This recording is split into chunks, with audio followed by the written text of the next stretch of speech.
नमस्कार, देवभूमि समाचार देख रहे हैं आप। आपके साथ मैं हूं बबीता। उत्तराखंड के मुख्यमंत्री पुष्कर सिंह धामी हम हरिद्वार दौरे पर रहे, जहां वो अपने गुरु जगत गुरु राजराजेश्वरानंद आश्रम से शिष्टाचार भेंट करते हुए रहे और फिर उनके आश्रम भी पहुंचे। तो इस दौरान मुख्यमंत्री पुष्कर सिंह धामी ने कहा कि संत समाज हमेशा से ही समाज को मार्गदर्शन देने का कार्य करता रहा है।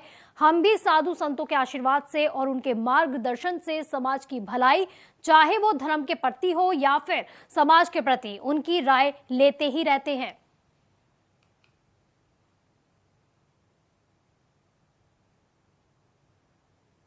समाज हमेशा से हम लोगों को प्रेरणा देने का काम करता है और हमेशा उनका आशीर्वाद हम लोगों के साथ है और उनके आशीर्वाद से हम लोग जो भी अपने काम कर रहे हैं उन सब कामों में लगे रहते हैं और समाज के बारे में, धर्म के बारे में, अध्यात्म के बारे में सभी चर्चाओं पर हमेशा उनका मार्गदर्शन देगा। तो सीएम साहब हरिद्वार को क्या देने जा रहे हैं नया इस हरिद्वार के लिए, क्योंकि जिला पंचायत चुनाव भी आ चुके हैं?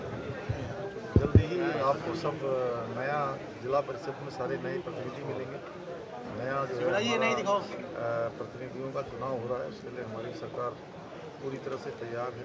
हम लोगों ने सारे तैयारियां कर ली हैं। तय समय सीमा पर सब चुनाव है।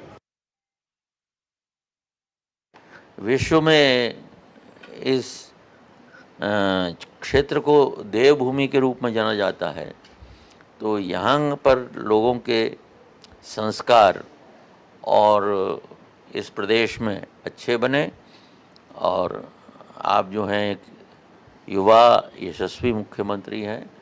आपसे अपेक्षा करते हैं कि आप जो हैं इस प्रदेश को समृद्धि की ओर ले जाएं और यहाँ की जो मौलिक विशेषता है आध्यात्म, वो भी बना रहे। क्या इस तो वहीं भर्ती मामले में विपक्षी लगातार सरकार को घेरता जा रहा है। इसी बीच घोटाले पर बोलते हुए मुख्यमंत्री पुष्कर सिंह धामी ने कहा है कि सभी भर्ती घोटाले की जांच चल रही है। 25 गिरफ्तारियां अब तक हो चुकी है और जिस तरह से जांच आगे बढ़ रही है उससे किसी भी तरह से इसमें ढिलाई नहीं बरती जाएगी। तो जब तक अंतिम व्यक्ति नहीं पकड़ा जाता तब तक ये जांच यूं ही चलती रहेगी।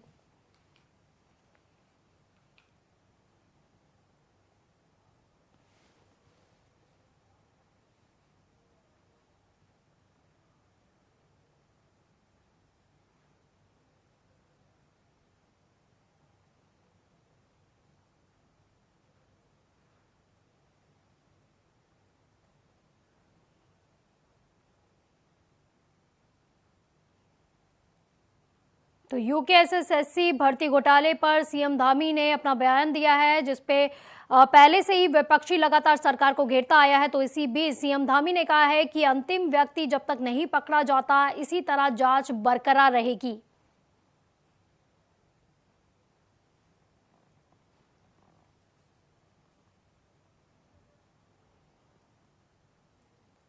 तो विपक्षियों की तरफ से लगातार सरकार को घेरने का काम भी किया जा रहा है। विपक्षियों की तरफ से ये कहा जा रहा है कि और भी घोटाले हैं और भी भर्ती हो रही है जिसमें घोटाले चल रहे हैं। तो इसी बीच सीएम धामी ने कहा है कि जब तक अंतिम व्यक्ति नहीं पकड़ा जाता जांच यूं ही चलती रहेगी और साथ ही साथ बाकी भर्तियों पर भी जांच अभी बाकी है।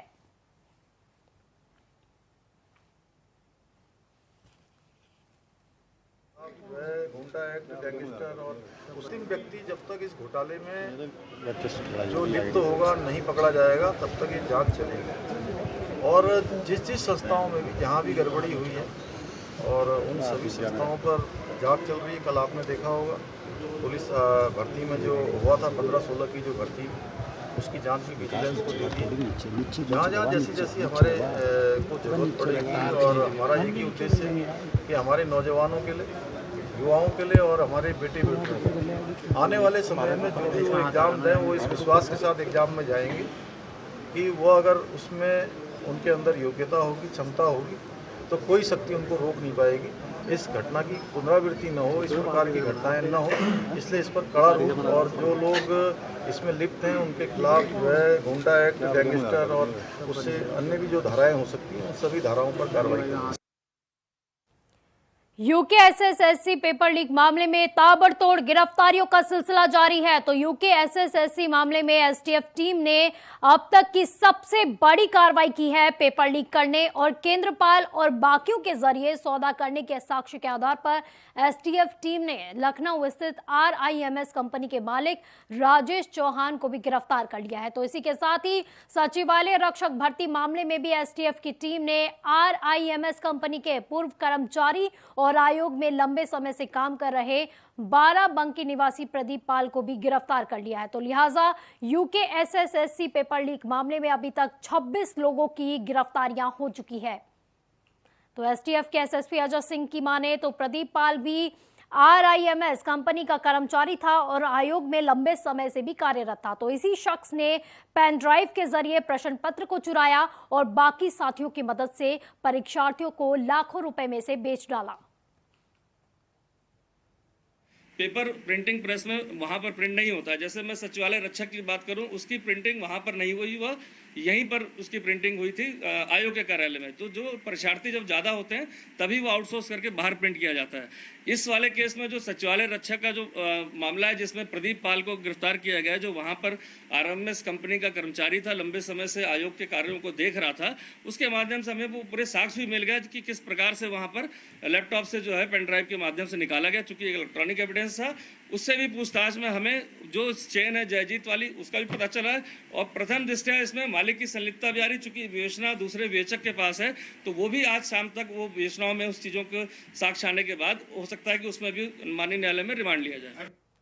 वहीं यूके एसएसएससी की तरफ से आयोजित परीक्षाओं में सफल अभ्यर्थी भी अब सड़कों पर उतर आए हैं। ऐसे ही अभ्यर्थियों ने बीजेपी के प्रदेश कार्यालय पर जमकर प्रदर्शन किया। तो प्रभावित छात्रों ने कहा कि उन्होंने कठिन परिश्रम करके इन परीक्षाओं को पास किया है, लेकिन आप भर्ती घोटाले में सरकार की तरफ से भर्ती परीक्षाओं को स्थगित करने वाला निर्णय उनके लिए किसी प्रताड़ना से कम नहीं होगा। तो ऐसे में सरकार को सफल हुए छात्रों को नियुक्ति देनी ही चाहिए। तो इसको लेकर अब प्रदर्शन सड़कों पर होने लगा है। मांग सब सड़कों पे उतर गए हैं। रोज आज इधर सड़क पे है, आज उधर सड़क पे है। स्टूडेंट आंदोलनकारी बन गए हैं। तो हमें हमारी नियुक्ति क्यों नहीं दी जा रही है सर? क्यों हमें ऐसे हमारी नियुक्तियों को निरस्त करा जा रहा है? आप एक साथ 5 पेपर निरस्त करने की बात करते हैं, क्या समाधान निकलता है? 2016 निरस्त करा, 18 निरस्त करा, समाधान निकला? कितना भ्रष्टाचार गया। 29 तारीख को हम लोग गांधी पार्क से हम महारैली हो गए और हम कूच करेंगे मुख्यमंत्री आवास की तरफ। या तो हमें सरकार नियुक्ति दे वरना इच्छा मृत्यु दे। हम यही सरकार से मांगते हैं। सरकार से ये क्वेश्चन होगा सर कि आपके द्वारा स्थापित प्रक्रिया में हमने एग्जाम निकाला है और हमारी हर तरीके से जांच की जाए, सीबीआई जांच की जाए, एसटीएफ जहां बुलाना है हमें बुला दिया जाए। और आज लड़कों को बुला भी रहे हैं, उनका क्या मिलेगा लास्ट में अगर आप ये करेंगे? तो आप किस तरीके से न्याय देने की बात करते हैं? आप अपने आप को युवा मुख्यमंत्री बोलते हैं, युवा आपके सामने भीख मांग रहे हैं। क्या भीख? ईमानदारी जिस दिन सड़कों पर भीख मांगेगी सर, उस दिन भ्रष्टाचार चरम पे होगा, ये हम लिख के देते हैं। आप वहीं कांग्रेस के वरिष्ठ नेता रहे गुलाम नबी आजाद के इस्तीफे पर कांग्रेस के वरिष्ठ विधायक प्रीतम सिंह ने गुलाम नबी आजाद पर हमला बोला है और कहा है कि गुलाम नबी आजाद आज अगर इस मुकाम पर है तो उसके पीछे कांग्रेस पार्टी का ही अहम योगदान है, जिसने गुलाम नबी आजाद को इस मुकाम तक पहुंचाया है। लेकिन आज जब कांग्रेस को इसकी जरूरत पड़ी है तो गुलाम नबी आजाद कांग्रेस छोड़कर चले गए, जो बिल्कुल भी सही नहीं है। देखिए ऐसा नहीं है। देखिए राजनीति में ये घटनाक्रम अक्सर घटते हैं और कोई भी राजनीतिक दल इससे अछूता नहीं है। गुलाम नबी जी कांग्रेस के बहुत वरिष्ठ नेता थे और गुलाम नबी जी को इस मुकाम पर पहुंचाने का काम अगर किसी ने किया तो कांग्रेस ने किया है। कई अवसर कांग्रेस ने उनको दिए, तब उन्होंने ये मुकाम हासिल किया। आज जब कांग्रेस के साथ खड़े होकर के सांप्रदायिक ताकतों से जंग लड़ने की बात थी, तो ऐसी विषम परिस्थितियों में गुलाम नबी जी ने कांग्रेस का साथ छोड़ा है। वहीं प्रदेश की कैबिनेट मंत्री रेखा आर्या की अध्यक्षता से आंगनबाड़ी के समस्त पंजीकृत संगठनों की तरफ से दिए गए ज्ञापन में नंदा गौरा महालक्ष्मी योजना, आंगनबाड़ियों के मानदेय वृद्धि, किराया भाड़ा और कैबिनेट में ले जाने वाले प्रस्तावों के संबंध में विभागीय अधिकारियों के साथ समीक्षा बैठक की है। विधानसभा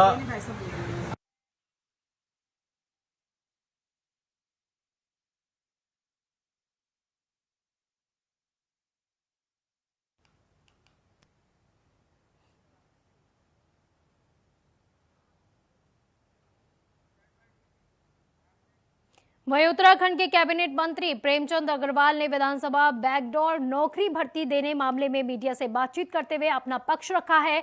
उन्होंने कहा है कि जब वो विधानसभा स्पीकर थे तो आवश्यकता अनुसार ही उन्होंने विधानसभा में अभ्यर्थियों की भर्ती करवाई थी। उन्होंने आगे ये भी कहा है कि इससे पहले भी जब जब विधानसभा स्पीकर को जरूरत लगती है तो विधानसभा में भर्तियां की जाती हैं। हमारे समय में जो भर्तियां की गई है उस समय गैरसैंण में ग्रीष्मकालीन राजधानी के तहत स्टाफ की जरूरत थी, जिनको अस्थायी तौर पर रखा गया है और विपक्ष इसमें बेवजह तूल दे रहा है।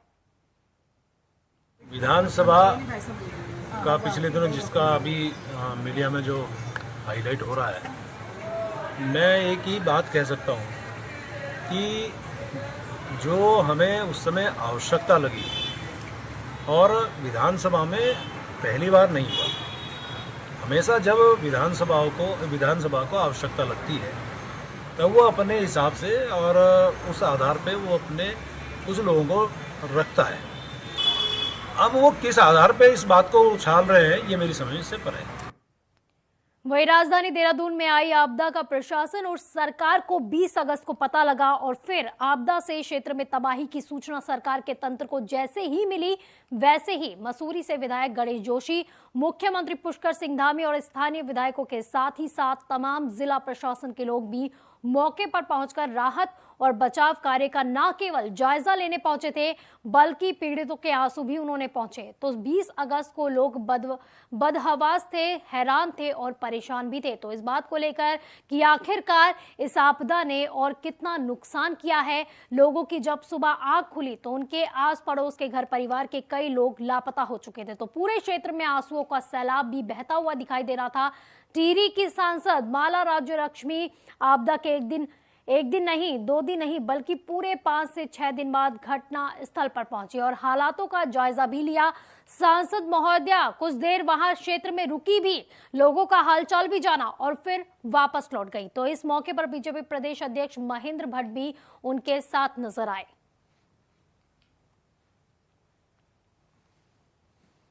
सरखेत, तिमली, भैंसवाड़ा और मालदेवता आदि क्षेत्रों और भी तमाम उससे लगते हुए गांव हैं जहां पर ये दैवीय आपदा आई और बहुत भारी जान माल का नुकसान हुआ। अभी भी शवों को ढूंढने का कार्य जारी है।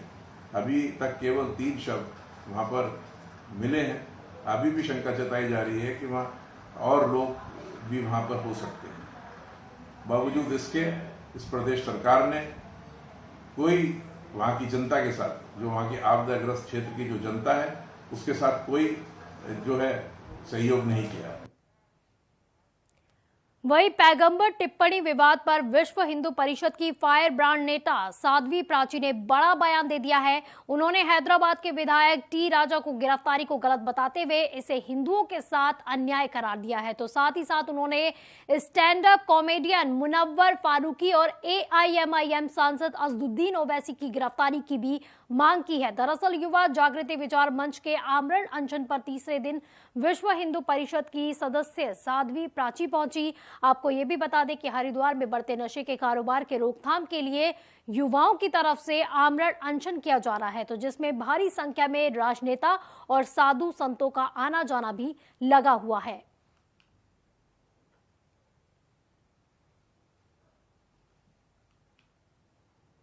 मुझे तो बड़ा आश्चर्य हो रहा है। टी राजा को गिरफ्तार किया गया भाई, जो सर तन से जुदा हो के नारे लगा रहे, उनको फोन करके उनका सपोर्ट किया जा रहा है, उनको छुड़वाया जा रहा है। हिंदुस्तान में ये सरासर हिंदुओं के साथ अन्याय हो रहा है, ये नहीं होना चाहिए। मैं यही तो कहना चाहती हूँ, टी राजा को गिरफ्तार किया गया, फारूकी को कब गिरफ्तार करेंगे? और ये जो ओबीसी रोज आग उगलता है, ये कब गिरफ्तार होगा? आखिर ये जल्दी से जल्दी गिरफ्तार हो। टी राजा को गिरफ्तार किया गया है ना।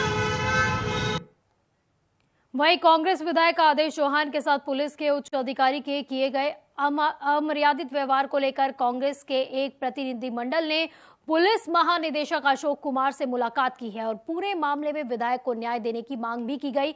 तो कांग्रेस विधायक प्रीतम सिंह के नेतृत्व में प्रतिनिधिमंडल ने बीजेपी अशोक कुमार को बताया कि इस प्रकार से उधम सिंह नगर के पुलिस कप्तान ने विधायक के साथ ही अमर्यादित व्यवहार किया और उनकी सुरक्षा के साथ खिलवाड़ भी किया, जबकि विधायक ने अपनी हत्या की आशंका जाहिर की थी।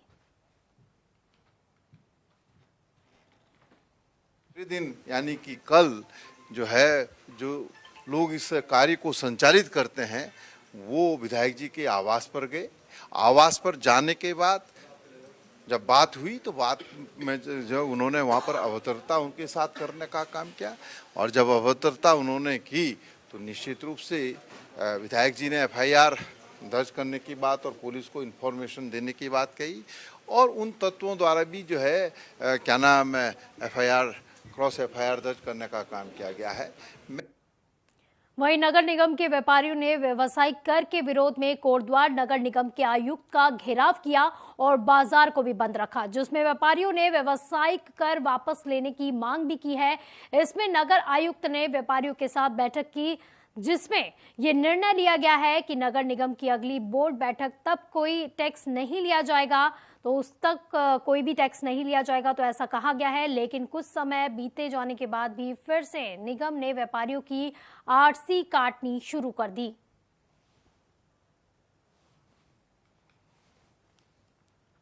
नगर निगम द्वारा बराबर शोषण किया जा रहा है।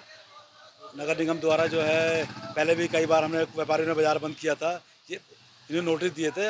उसके बाद हमारी बराबर आयुक्त से बात हुई थी, एक डेलीगेशन आयुक्त के द्वारा व्यापारियों को बुलाया गया था। उसमें साफ बात हुई थी कि हम ना तो हम आगे नोटिस देंगे ना RC काटेंगे। हम जो है व्यापारियों को कॉन्फ्रेंस में लेके बात करेंगे और अगली बोर्ड की जो मीटिंग होगी उसके अंदर फैसला लिया जाएगा कि व्यापारियों का शोषण बर्दाश्त नहीं होगा। अगर निगम के द्वारा निगम कोटद्वार द्वारा ट्रेड टैक्स के नाम पर व्यापारियों का उत्पीड़न किया जा रहा है। इसी संबंध में कल एक व्यापारियों का प्रतिनिधि मंडल शहरी विकास मंत्री प्रेमचंद अग्रवाल जी से मिला और उनसे जिस तरह से ये अपनी मनमानी कर रहे हैं कि व्यापारियों की RC काट रहे हैं और कोई मानक के आधार पर नहीं बल्कि अपनी मर्जी के आधार पर किसी पर 8,000 किसी पर 10,000 टैक्स लगा रहे हैं, उस संबंध में वार्ता की गई। तो माननीय मंत्री जी द्वारा आश्वस्त किया गया कि RC जो ये काट रहे हैं ये बिल्कुल गलत है और इसका। वहीं ड्रग्स फ्री देवभूमि अभियान के तहत जिले चमोली को नशा मुक्त बनाने के लिए चमोली पुलिस का नशे के विरुद्ध अभियान लगातार जारी है। नशे के खिलाफ चमोली पुलिस ने बड़ी कार्रवाई भी की है। तो सीमांत क्षेत्र उर्गम में करीब 70 नाली भूमि पर अवैध रूप से उगाई गई भांग की खेती को चमोली पुलिस ने नष्ट कर दिया है। आपको बता दें कि मुख्यमंत्री पुष्कर सिंह धामी ने साल 2025 तक उत्तराखंड प्रदेश को नशा मुक्त बनाए जाने का संकल्प भी लिया है। तो इसी क्रम में SP चमोली श्वेता चौबे के नेतृत्व में नशा मुक्ति अभियान के चलते चमोली पुलिस को गोपनीय सूत्रों से सूचना मिली कि उर्गम क्षेत्र में अवैध भांग की खेती की जा रही है। तो सूचना पर फौरन संज्ञान लेते हुए SP चमोली ने पुलिस उपाधीक्षक ऑपरेशन नताशा सिंह के नेतृत्व में पुलिस टीम का गठन किया और ये कार्रवाई की है।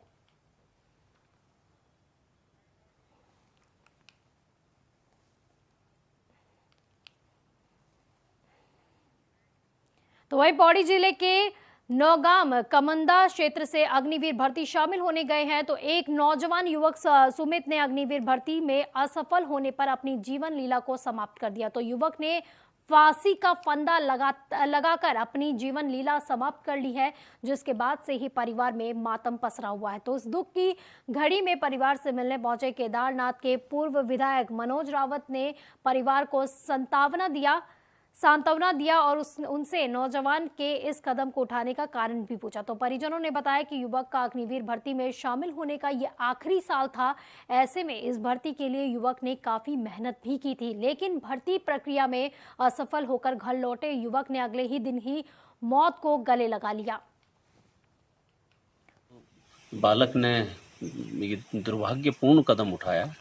ये तो बहुत ज़्यादा इस परिवार के लिए और इस समाज के लिए दुर्भाग्यपूर्ण है, लेकिन हम ये कहेंगे कि सरकार को चाहिए, युवा बहुत व्यथित हैं, बहुत कष्ट में हैं और पूरा उत्तराखंड का युवा, जिसमें गढ़वाल का युवा, जिसके लिए एक फ़ौज एक पेशा ही नहीं, एक जुनून होता है, उसके मन में होता है कि मुझे फ़ौज में जाना ही जाना है, उनको कैसे सरकार उनका ध्यान बांटती है, उनको कैसे सांत्वना देती है और उनके लिए कैसे वैकल्पिक रोजगार की व्यवस्था करती है या तुरंत नई भर्ती खोल करके।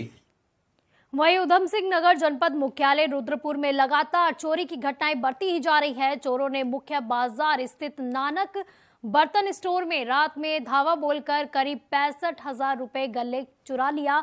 तो जब सुबह दुकान मालिक सन्नी गगन नेजा ने अपनी दुकान खोली तो दुकान के अंदर सामान बिखरा हुआ पड़ा दिखाई दिया। तो और कैमरे भी टूटे हुए थे, जिस पर सन्नी ने व्यापार मंडल के अध्यक्ष संजय जुनेजा को जानकारी दी। तो इसके बाद व्यापार मंडल अध्यक्ष संजय जुनेजा ने पुलिस को जानकारी दी, तो जिसके बाद पुलिस मौके पर पहुंची और अपनी जांच शुरू कर दी। तो फिलहाल पुलिस सीसीटीवी फुटेज की जांच कर रही है। शासन की ढील ही कहेंगे इसको, जो कि रुद्रपुर शहर पहले जैसा तो रहा नहीं, वारदातें तो बहुत बढ़ती चली जा रही हैं और प्रशासन भी हालांकि काम करने को अपने काम सारे कर रहे हैं, लेकिन सतर्कता उतनी नहीं है। कुछ प्रशासन अगर सतर्क हो जाए तो हम जैसे व्यापारियों का उत्पीड़न कभी न हो ही ना। चोरी जो हुई मतलब क्या ले गए बताइए। चोरी में अभी तक जो हमने खुलासा करा है 65 से 70 हज़ार मेरी करेंसी जो थी गले के अंदर वो ही चोरी हुई है। इसके अलावा माल तो देखिए, हमारे रुद्रपुर शहर में जो भगत सिंह चौक है, जो हमारा रुद्रपुर शहर का हार्ट है, हमारे यहाँ नानक बर्तन के जो स्वामी हैं सन्नी गगनेजा जी, ये रात को लगभग 9:15 बजे 9:30 बजे दुकान बढ़ाकर गए थे और सुबह 9:30-10 बजे करीब आते हैं तो देखा इन्होंने दुकान पे इनकी चोरी हो चुकी है। और जो हम लोगों ने पहले उसमें देखा है, कैमरों में देखा, तो जो चोर है वो चौथी मंजिल से ऊपर से नीचे करीब आया है और उसमें आने के बावजूद उसने यहाँ पर गले पे उसने 65 से 70 हज़ार रुपये जो रखे हुए थे वो उसने चोरी कर लिए। और साथ में सबसे बड़ी बात है, हमारे जो दुकान के अंदर लगभग 8-10 कैमरे लगे हुए हैं, 8-10 कैमरे डैमेज उन्होंने कर दिए हैं। तो इसका मतलब लगता है कि कहीं ना कहीं वो आसपास का हमारा कोई ऐसा चोर है जिसने पहले रैकी करी होगी। वहीं देहरादून शहर में धोखाधड़ी के मामले अक्सर सामने आते रहते हैं। तो ऐसा ही एक मामला थाना कोतवाली नगर को मिला है, तो जिसमें कुछ अज्ञात लोगों ने एक शख्स को अपनी बातों में फंसाकर सोने की घड़ी बेचने के नाम पर उससे धोखाधड़ी कर दी। तो वादी रविंद्र कुमार की माने तो उसकी सोने की चैन के बदले नकली सोने की घड़ी उसे दे दी गई थी। आपको ये भी बता दें कि इससे पहले भी थाना कोतवाली को ऐसा ही एक मामला संज्ञान में आया था, जिसमें नकली सोने की घड़ी देकर 90,000 रुपए की धोखाधड़ी की गई थी। तो मामलों को गंभीरता से लेते हुए पुलिस ने अपनी तफ्तीश शुरू कर दी है। तो सीसीटीवी और मुखबिरी की जरिए पुलिस ने एक स्विफ्ट कार और वादी के बताए हुए हुलिये के मुताबिक 4 लोगों को चिन्हित किया है, जो नैनीताल के होटल शशि में ठहरे हुए थे। तो पुलिस ने मौके पर पहुंचकर जब संदिग्धों की तलाश शुरू की तो उसमें पीली धातु की चैन, अंगूठी, घड़ी और नकदी भी बरामद की गई।